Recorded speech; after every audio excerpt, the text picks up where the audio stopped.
somewhere you find that they look like the same. Not necessarily tribal or regional. But I have said that.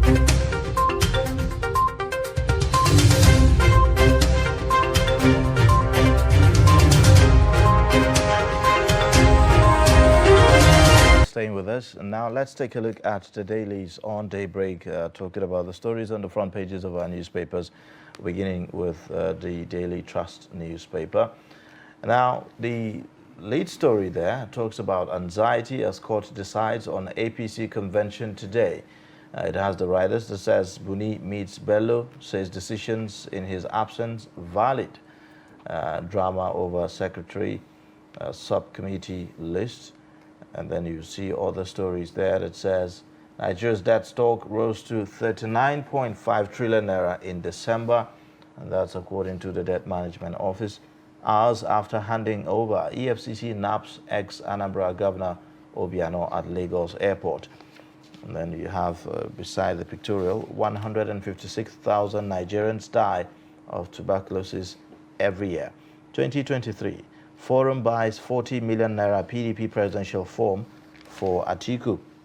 Why Bianca Obiano's wife clashed at my inauguration. That's according to the newly sworn-in governor of Anambra State giving his own account of what happened. You can pick up a copy and have the details there. At the bottom there, you would see 46 persons kidnapped in fresh Kaduna attack. It has the writers that says bandits taking advantage of forest in neighboring villages. Now, we'll take perspectives on this. We have in the studio Nuruddin Abdallah, editor of 21st Century Chronicle, to give us perspectives on some of these stories. Thank you for joining us on Daybreak. Thank you, Mr. Evan. Well, like what we are seeing on the front page of Daily Trust this morning, before we talk about politics, I mean, it's quite a dramatic scene yesterday during the inauguration of Charles Soludo in Anambra State, when we saw the clash between, the wife of the late Ojukwu and the wife of the outgoing governor, Willie Obiano. I mean, that was quite embarrassing, really, if you look at that. Yeah, yes. And when the footage went viral, many people thought that it was the outgoing First Lady or the former First Lady that slapped the Bianca. former Miss Nigeria. So, but it turned out that when more footages, were released, on that it was actually Bianca. And yes, it's politics. And unfortunately, if you look at the thing, without passing the blame, but the whole thing, the drama was started by Mrs. Obiano Eberechukwu. I mean, from the videos we saw, the way she walked to where Ojukwu's wife, Bianca Ojukwu, was sitting, it didn't look like there was something, that is likely to happen in that manner. It was more like a friendly kind of walk. It wasn't friendly if you had been following the relationship between Bianca and Eberechukwu. There was no love lost between the two ladies because of politics. Ojukwu, the later Dean Ojukwu, the former Biafran president, was one of the patron of ABGA. But after his death, 2011, his widow, now the former Miss Nigeria, the daughter of a billionaire and politician, Sisi Ono, defected to the ruling party. She was Nigerian ambassador in Spain. So that, and the state is ABGA, you understand? So that thing has been going on. She actually went there to ask her, why are you doing an ABGA's event? And, she is the first lady, outgoing first lady, not knowing that Sisi Onu, by 1983, was elected governor of Anambra State. So before Eberechukwu went to the government, I was in Anambra. Bianca's father was there, and she was there. She was Miss Nigeria. Her father was a billionaire, one of the leading coal merchants in, So you mean in Poland. what So- prompted this slap was because She asked the question. Willie Obiano's wife was querying why she was at the No, event. but was that And you the know- right place? And Bianca could not take it. To show you that the relationship between the two ladies, she took that statement because there was no action from the footage that we saw. I think from the video, after she asked the question, she was actually calm. Bianca was calm for a while, but the outgoing first lady, you know, kept persisting, and then she had to get up to defend herself, you know. Okay, defense or what have you. If you look at the background of the two ladies, you are just an outgoing first lady. You are only married to a governor. My father was a governor more than 30 years ago. You understand? So if you look at the background of the two ladies, so that was why it was spoken words that Bianca could not stomach. When you talk about, you know, women in politics, the first thing that comes to one's mind is, you know, not being supportive of each other. Is this a clear example, a clear case? And not only that, you should know that in Anambra, this has been happening. You remember when the late Professor Dora Akunyili was there. You remember the problems, we see, public outbursts like this. In a burial, I remember, between Soludo and the later Adora Akunyili. It took, you know, all manner of things. And, you know, they were equally in-laws because they were married from the same. But the thing went on for more than a week. So, and unfortunately, you know, there are those who said that loss of love between the two parties was because the wife of Obiano himself, Willie Obiano, the governor, didn't show as much honor to the late Ojukwu, especially during his posthumous birthday that was celebrated. He wasn't there, he didn't attend, and so as a result, Bianca Ojukwu picked a rift with the governor and his family entirely. Yes, I don't blame him. Yeah, Ojukwu died not long ago, compared with some what people you can call national heroes. When last did you see any Southeast state celebrating the birthday of, let's say, Chief Nnamdi Azikiwe? Or when last did you see northern states celebrating the birthday or whatever of the Samuel Bello, or even the Southwest, Chief of Bafemi Awolowo? So you understand, politicians, Obiano is a politician. You are only useful to him when you are there. If you are not there, forget it. So that's the reality. And that is the reality that many people fail to take into cognizance. And again, if for instance, Ebere Chukwu was not a former first lady, she would have been slapped. Because even though I know, despite Bianca's audacity, I don't think she can slap the wife of a sitting governor. You understand? But look at all these things. You are just a former first lady, you are married to a governor. My father was a governor 30 years ago. We are also, hearing that there was a post by Bianca Ojukwu on her Facebook page where she was, seemed to be excited about the new inauguration of Charles Soludo, saying that, well, the liberation day has finally come, even referencing the Israelites, who, saying that she can now, imagine what they felt when they were liberated, from Egypt and all of that. So making that kind of reference, making it seem as though Willie Obiano has kept the Anambra State government in bondage since all, throughout his tenure in the state. Well, Bianca should know that it is too early for her to press Soludo. Soludo has a wife. And for women, there are certain things that they can take. You understand? There are certain things, if your wife, for instance, as a governor, believes that one of your political aspects here is close to you, it's a problem. You understand? So it's too early. Soludo is less than 24 years old as governor, 24 days old, and 24 hours old as governor of Anambra State. So, but the issue is simple. By and large, what happened in Anambra State yesterday was bad example. But if you look at stories, another story, still coming from Anambra State on this Governor Obiano, is another story saying that hours after handing over, EFCC, have arrested the ex-governor while he was at Lagos Airport on his way to the United States. And, he has been on the watch list of the EFCC for quite a while. And now, in fact, we recall that last year, the EFCC even sent a circular informing the Immigration Service that they should be informed whenever Willie Obiano is out of the country. So perhaps, is there some elements of validity to what Bianca is saying? One cannot say, because if you are to subject all the governors to EFCC, ICPC scrutiny, very few of them will scale through, unblemished. You understand? And I don't know why the government was afraid of EFCC. Where is former Governor Ayo Fayose? You remember? For more than a year, he had hard exchanges with the anti-corruption agency.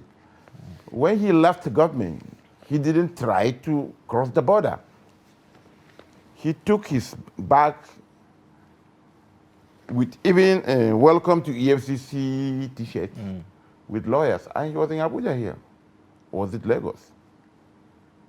He didn't spend up to 2 weeks in detention. He was granted bail. He's a big man. He is not you or me.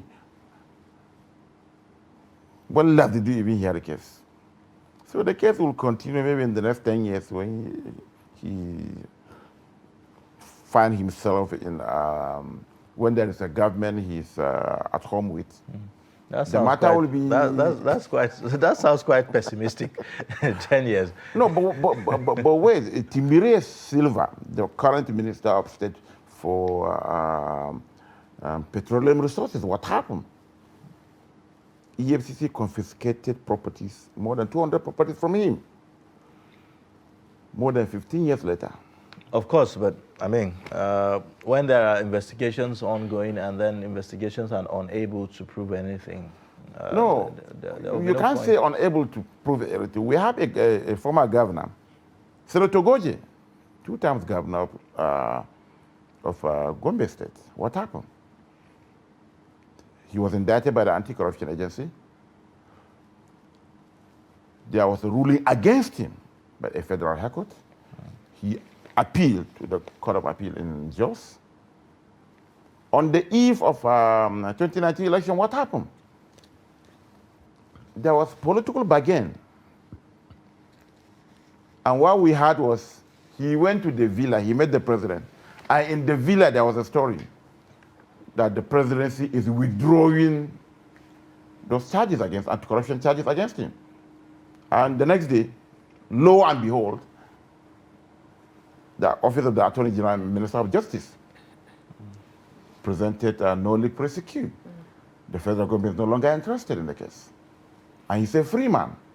He supported the candidates of the president at the National Assembly. So everything is possible in this country. I don't know why Obiano is afraid. Okay, well, we'll wait for whatever it is to unwind, once the EFCC comes up with a statement. All right, with that, we'll move on to the next paper, which is the Guardian newspaper. And we have the lead story there that talks about Buni returns as CECPC, sacks Akpandodo. And then we also have at the top of that page, fuel supply, Nigeria paying for 30 years neglect of pipeline, air tickets near 120,000 naira. We also have a story that says government plans new trade policy over Russia-Ukraine war on page 3. Federal government going tough on fake news, Malami warns journalists. And then we also have Soludo at inauguration 6, a dialogue with IPOB, ESN, MASOB, and others. And the big story, which is the cover story on that page, has to do with wheat and dealing with shortages as Russia-Ukraine conflict raises cost, and you can find details of that story on page 4 and 5. And then Atiku picks 40 million naira presidential form as Tambuwal intensifies consultation. Now, first of all, let's talk about the lead story. They're talking about Buni returning and sacking, the secretary. First he resigned and now he's being sacked. What's going on? So we thought that the secretary, the proverbial cat with 9 lives, he survived Adamu Bello's, Abubakar Sani Bello's coup. And now when he's happy that, he took over, when Buhari affirmed Buni as the authentic chairman of the caretaker committee, it was Apadede, what do you call that? Akpano Dede, that went to the APC secretariat. He granted interviews. Yes, the authentic caretaker is back, but Buni is back now, and he was sacked. I think maybe that is part of the negotiations and renegotiation that took place. You understand? I think maybe that was the other camps, the Erufai and co camps. Is he a victim in all of this? Because we recall that initially when the Sani Bello took over, leadership, he denied, anything like that happened, and then later on we saw him part of, the committee members that met with Sani Bello. Yes, and then you now have this happen. One would think that maybe there's some kind of alliance between him and the chairman Buni.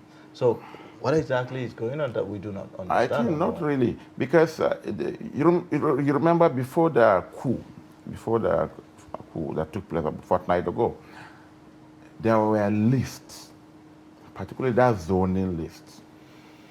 There was a list that came from the presidency, where positions were zoned and names were attached to those positions. You remember? Part of it was, the guy is from South, right? And specifically, the office of the secretary was zoned to South, and his name was attached to that.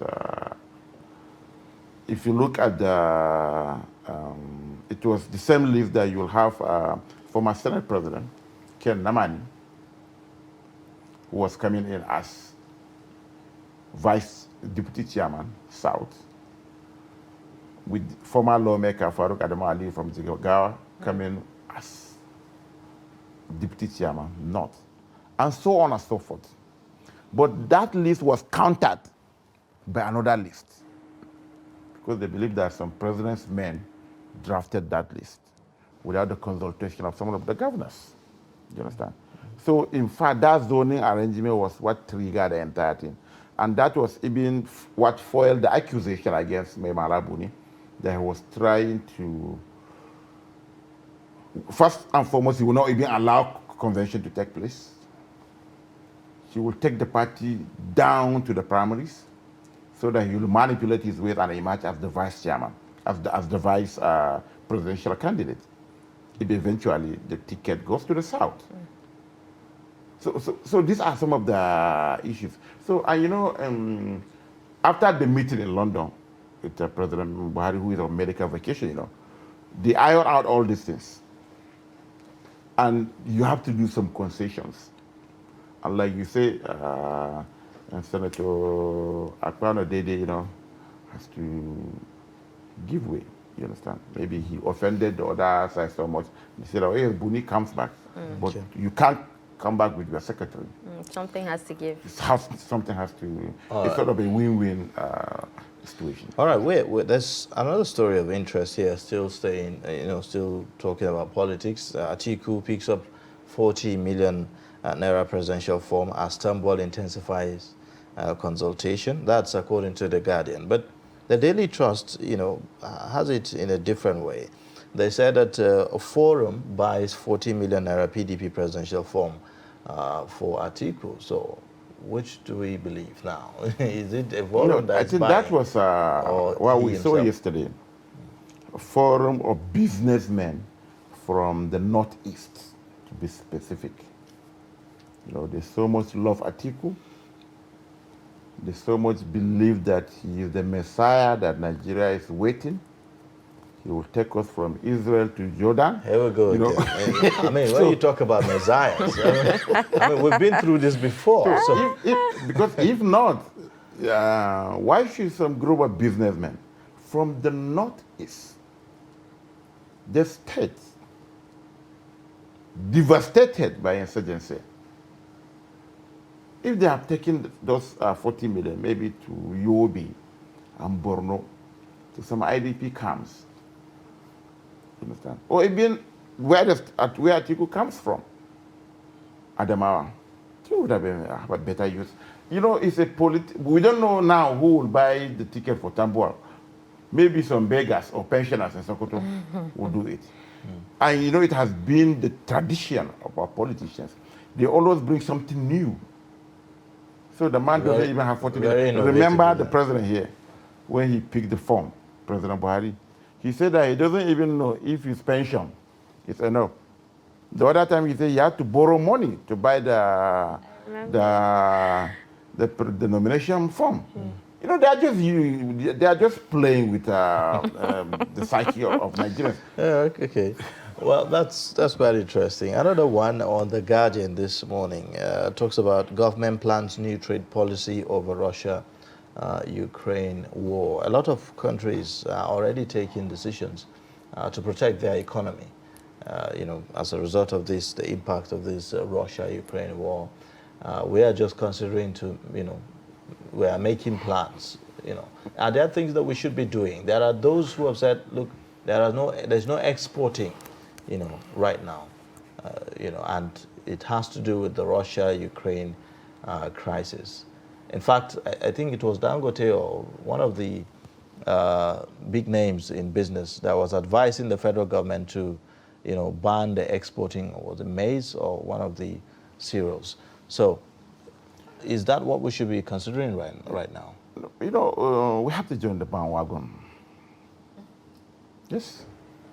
Well, you see the other big guys, serious guys are talking about all this. Your bureaucrats here in Abuja will have to devise ways so that, they will key in. So that at least now you're on the pages of newspapers that, Nigeria is doing something. But principally, yes, Dangote was talking about a banning of the export of maize. But how much maize are we exporting? I remember recently, before even COVID, there was this issue. Before there was ban on maize importation. But the federal government had to lift the ban to allow import. That was why feed for chicken skyrocketed. Prices of a crate of an egg that was going for $750 is now $190, almost 2,000 naira. A chick that was going for, that's the main product, not even those who are into poultry business, that was going for the least now you get is 2,500. Why? There was almost 150 or almost 200% increase in the feed. The major component was maize because of that ban on the imports. So I think what we should be doing here, unfortunately, they're talking about policy.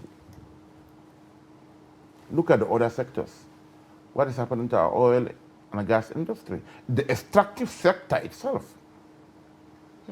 We also have the cover story here talking about, dealing with shortages of wheat as Russia-Ukraine conflict raises cost. And then a lot of Nigerians have actually come out to say that, wheat is actually not a problem in Nigeria. If they had said cassava or maize, it would have been an issue. But then wheat, a lot of people don't really care about wheat. They do. The bread you take is not from cassava, it's from wheat. And it is imported. That is it. And look at in the last pre-COVID and after COVID, take the normal bread.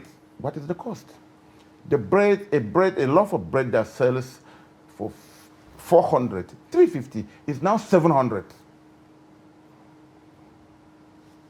It's all revolves around these issues. You understand? Look at how much wheat do we export. We import all these things.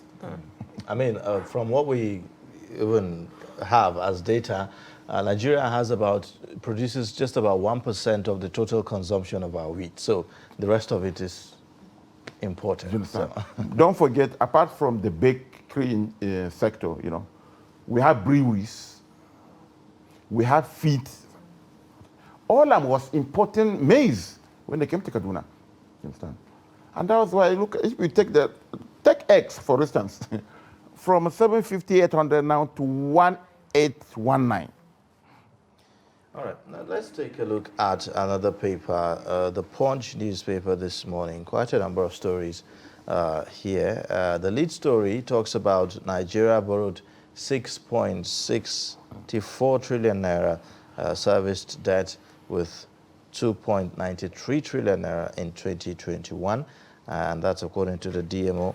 It has a writer that says experts dawns warns federal government as public debt stock hits 39.56 trillion naira. Economists warn of repayment problems, hard times ahead. Now, other stories there, just at the very top there, you see telco's small tariff increase as diesel price skyrockets. And then the next one, you have Soludo's warning as Anambra governor, and then it retains Obiano's SSG. The next story there, APC in race to hold March 26th convention, battles injunction. And then at the very bottom, you see northern businessmen buy 40 million naira PDP presidential form for Atiku. And then suspected female ritualist arrested in Kwara, cash recovered, male visitor flees. EFCC picks up US-bound ex-governor Obiano at Lagos Airport. Pretty much almost the same stories that we've seen on the other papers. But more importantly, the story about Nigeria's debt stock, and that's also a story that is generating a lot of concern. Nigeria borrowed 6.64 trillion naira, serviced debt with 2.93 trillion naira in 2021, and that's according to the DMO. The Daily Trust puts it in a different way. It says Nigeria's debt stock rose to 39.5 trillion naira in December alone. So, I mean, clearly, Nigeria's debt stock is a concern for us, in Nigeria. Even though a lot of times we've had justification saying that, well, as a government, you cannot not borrow. You have to borrow, isn't it? And that you cannot, engage in capital infrastructure without borrowing and all that. But a lot of people have always raised the question as to what we do with what we borrow. Do we just, sink it into recurrent, expenditure or capital expenditure? And if we have been investing in the last 11 years, for instance, how much of development have we seen, from monies borrowed? Yes, there is nothing wrong with borrowing, but there is everything wrong when you borrow to pay salaries. That is it. And experts, are raising concern because if you look at two things, the debt sustainability ratio. Can we sustain this debt? Bearing in mind all the other variables. What is the debt GDP ratio? That is a benchmark. We are very close to that benchmark. With this, I'm afraid that we have able to reach that benchmark. So it's becoming problematic. And look at it now. We are spending 3 trillion on subsidy. That is not investment. It's money going the drain. And the 3 trillion is likely to increase, isn't it? If you look at the soaring what prices World Bank is saying it should be about 4 trillion in 12 months. And do you know the problem again? Our major source of revenue, the crude, that sector is in serious mess. What is the benchmark? $62 per barrel, about 1.8, 1.9, 1.72. That's our OPEC quota. Are we even meeting up the OPEC quota? No. As of Monday, according to NNPC official data, Nigeria is producing 1.253 barrels per day instead of 172. So there is a differential of more than 500,000 barrels. But isn't that a sign to focus on, other, sectors, especially the non-oil non-oil sector, since it actually brings in more revenue to the country? Yes, sure, but you can only advance the non-oil sector. If you look at the GDP and look at all the sectors that contribute to it, telecom, service sector, and what have you. What is your electricity supply? We are in serious crisis in the power sector. It affects everything. I mean, the fuel scarcity itself is look not at helping. the fuel scarcity. How many hours, how many airlines do we have in Nigeria? I'm talking about local airlines. They cannot even get fuel to take Mala from Kano to Jigawa to Kebbi, or from Maiduguri to Lagos. So there are so many issues. And the infrastructure, the capital project we are even working on, look at the Kano Maradi Rail project. It's a multi-billion dollar project. Look at the Ibadan Abuja Rail project, the Standard Gauge project. Look at the Kaduna Abuja Rail project. Remember what the Minister of Transport, Rotimi Amechi, was saying. The Chinese are even tired of giving us the money. So there is a problem. And out of last year, we serviced our debt with almost 2.6 trillion. We borrow money to consume. The National Assembly checked their Hansard in the last 4 years. They are still creating ministries. They are still creating commissions, agencies. Almost now every senatorial district has either a university, a federal polytechnic, or a federal college of education. So there's that competition. Mark you, as is on strike. We are not doing enough, to manage our little resources. But we are creating ways of expending them. You understand? So you can't run away from debt. You have to borrow money to pay salaries. Else workers will be out, even though they are doing nothing. Well, we hope that we are able to cut down on this, borrowing spree that we have experienced over the past few years. Now let's take a look at the Nation newspaper. Also this morning, the Nation has a story leading about politics. It says, Buni douses tension, rallies APC governors for convention. You'd also find the writer saying the Yobe Governor OK Sani Bello's actions, no confidence vote in Akpanu Dodehe. And then you'd find the other stories at the top there. Atiku picks PDP form, Tambuwal digs in. INEC gets 9 orders, motions on Umahi's sack. EFCC arrest ex-Governor Obiano at Lagos Airport. Ladoja pays respect to Olubadan at Palace. So these are some of the stories on the Nation newspaper, not any different really from what we've seen. But the story about INEC getting 9 orders and motions on Umahi's sack, I'm wondering, what will INEC be doing now?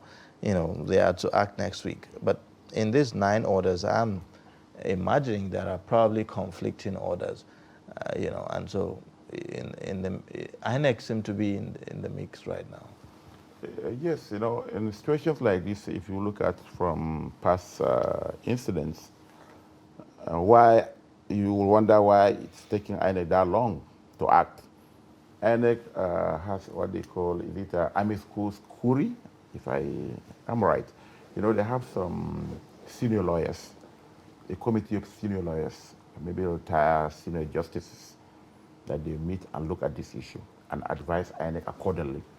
I remember when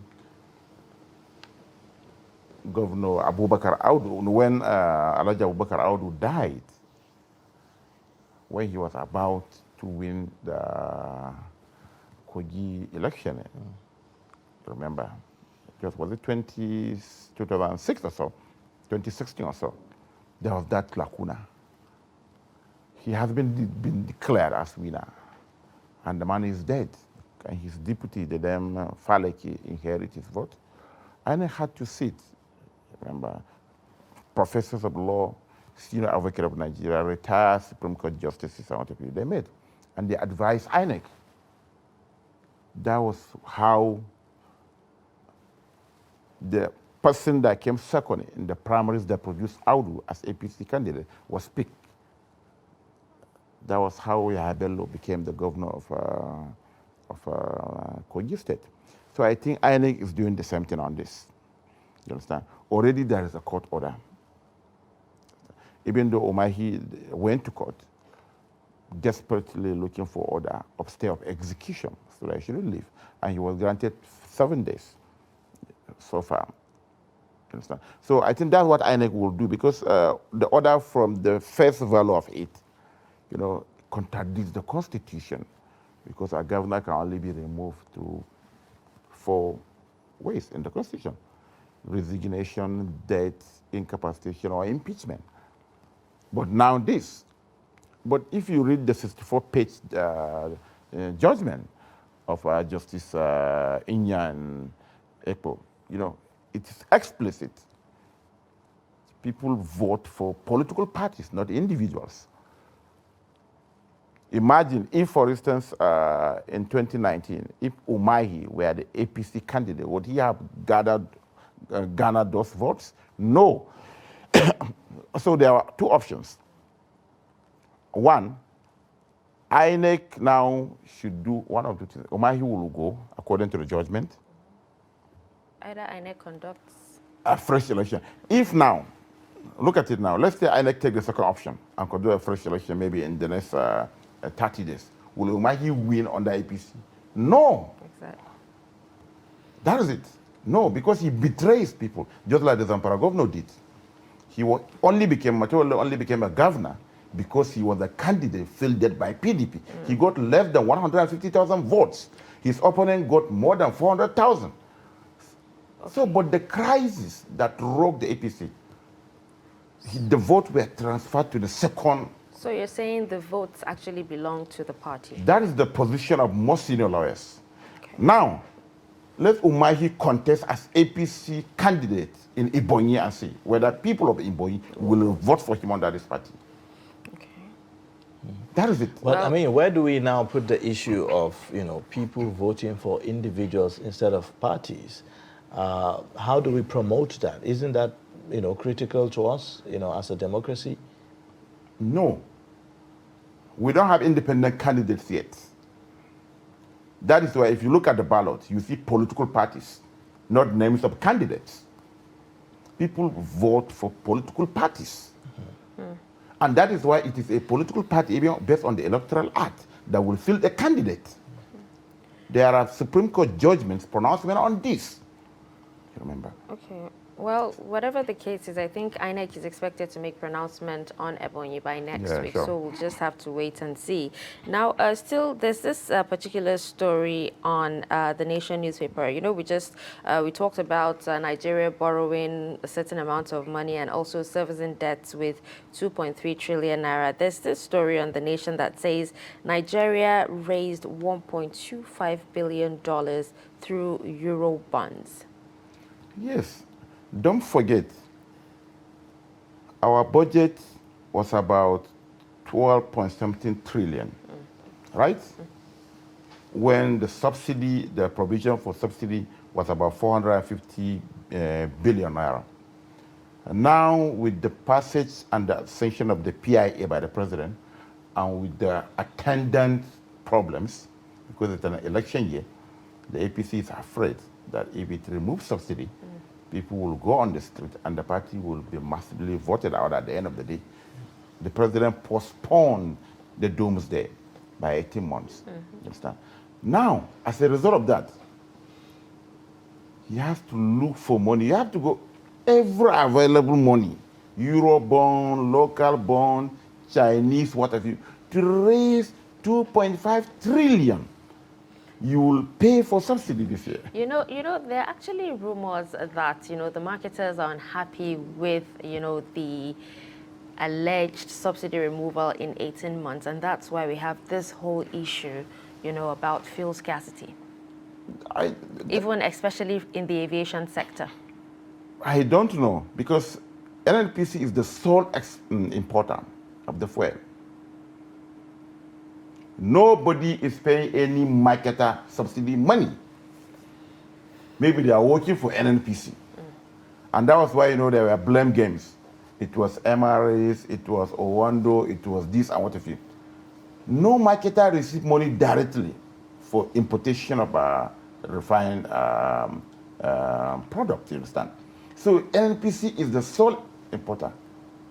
So people should stop blaming the marketers. I don't know, what's something that started like a joke now is turning into a national issue. And it seems that it has come to stay. But the reality is this. You can't deregulate and put a benchmark. That was the mistake the Buhari administration did when it came. When you deregulate, you deregulate. You allow forces of demand and supply to determine the market. You understand? So stop blaming the marketers. NNPC, as we know, is the sole importer of foil. All right, now let's take a look at other papers. The Nigerian Tribune now. And on the Nigerian Tribune, we have quite a number of them this morning. The lead story says, Elumelu, Nigerians living in hardship, businesses suffering. And there's a quote below that. It says, meanwhile, oil-producing countries are smiling as their foreign reserves are rising. What is Nigeria's problem? We need to hold our leaders more accountable. Evil prevails when good people are silent. We need to be vocal about 2023. Let's focus on Nigeria, demand and advocate for leaders that deliver. That's a quote there. Now, you have this saying that a lot of people have also reechoed, about the difficulties that Nigerians are facing right now as a result of the crisis in the petroleum sector. You would have the next story say, EFCC arrests Willie Obiano at Lagos Airport. Bianca Ojuku's dirty slap. Drama overshadows Soludo's inauguration. Indeed.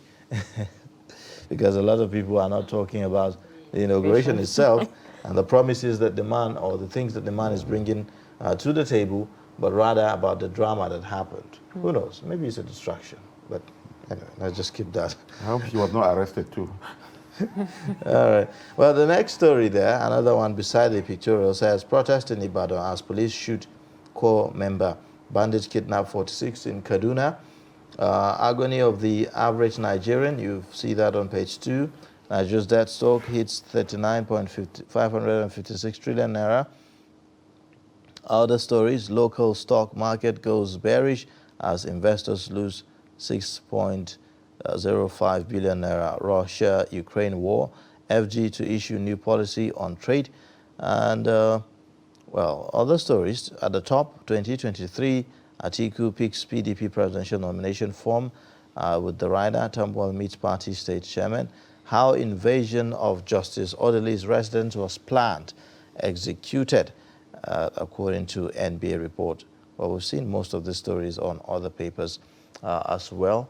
Quickly, let's take a look at this day newspaper as well. Elumelu laments 95% oil production lost to theft. 6 strong leaders in 2023. Says suffering despite natural endowments inexplicable. Man demands removal of VAT from diesel prices, threatens retrenchment. All right, now other stories there. Nigeria raises $1.25 billion through Eurobonds as public debt hits 41.026 trillion naira. The next one, the lead story says, Buni overrules Okpanudodehe, says all Bello's decisions stand. And then other stories there. Solido talks tough at inauguration, says every criminality must end. Then yet to decide zoning of ticket, PDP releases details of presidential nomination process. These are some of the stories on this day newspaper and also on the Nigerian Tribune this morning. Well, quite interesting that everyone is talking about the difficulties that Nigerians are facing. If you take a look at what Elumelu is saying, attributing the difficulties to the problems in the petroleum industry. Now, another one that is of interest here is that MAN is demanding removal of VAT from diesel prices, and it is threatening retrenchment. I mean, literally over every sector, is threatening one thing or the other, and mostly it has to do with labor. Now, strike, for instance, by ASU is a major problem. We're seeing this by the Manufacturing Association of Nigeria. How devastating will that be? Okay, just look at it now. The VAT is 7.5%, right? I'm an industrialist, and I have, let's say, 500 workers. And because the cost of diesel is high, I will not pay VAT also. Which money will the government use to develop infrastructure? I think what the government should do is we have to look inward and sincerely approach these issues, because now Nigeria is becoming a laughingstock among the Committee of Nations, particularly the oil-producing nations. During the first Gulf War, Operation Desert Storm, you remember, there was that windfall, oil windfall, Gulf windfall. The reports were saying that Nigeria made over 12 billion US dollars during the IBB's time. You understand? Why? Because Iraq was an oil-producing country, and Kuwait was equally an oil-producing country. And they were engaging war, so they couldn't produce. So Nigeria, as an oil-producing country, our quota was jacked up by OPEC, and that's why we got those extra monies. Now, Russia is one of the biggest players in the industry. Sanctions left, right, and center. Nobody is buying their oil. We're producing now. So now it's a good opportunity for us to get extra cash by going to OPEC to jack up our quota. But the problem is this: the subsisting quota of 1,700,000 barrels per day, we can't even meet it up. We can't meet up. By January, according to the data from the NNPC, we are producing 1.3 million barrels per day. It dropped now to 1.253. So we are not just serious. And what is responsible for this? So many factors. Last week, there were reports that Egypt has declared force majeure in 2 of its facilities in Bayelsa because of attacks. And the Nembe facility produces 250,000 barrels per day. The first one that was attacked on February 28th, I remember, was producing about 5,000 barrels. This is the reason why I actually keep asking this question. What happens if oil is no longer an option for Nigeria? As it is now, we won't pay salary, we will borrow, we will reach an extent whereby nobody will borrow to us. But because we have to look inward. We're talking about no-oil sector.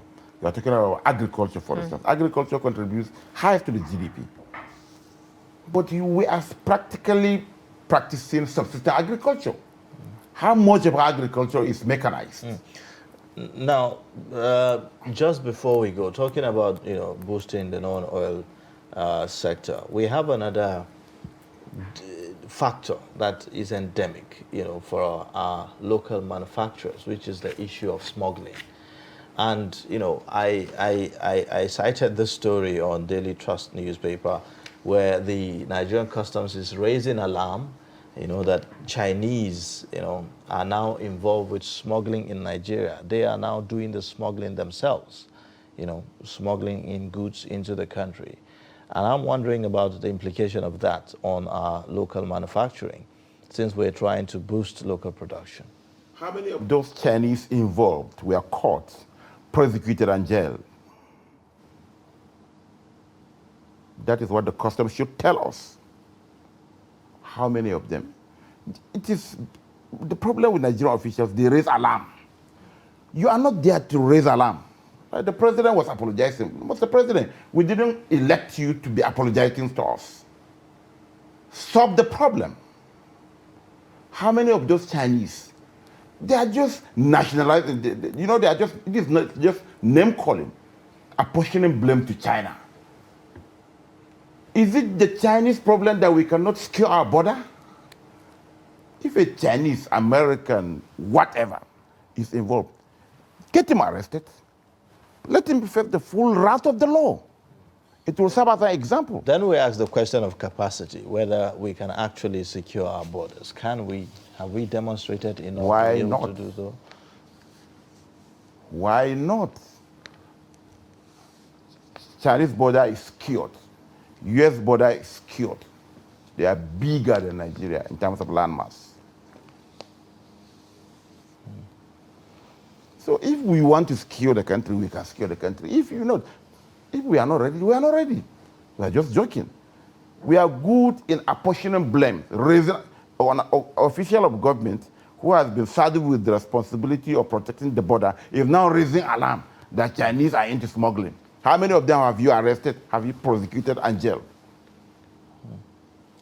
Well, we'll continue to find answers to the questions, of course, on Daybreak. For now, we've come to the end of this segment of the show.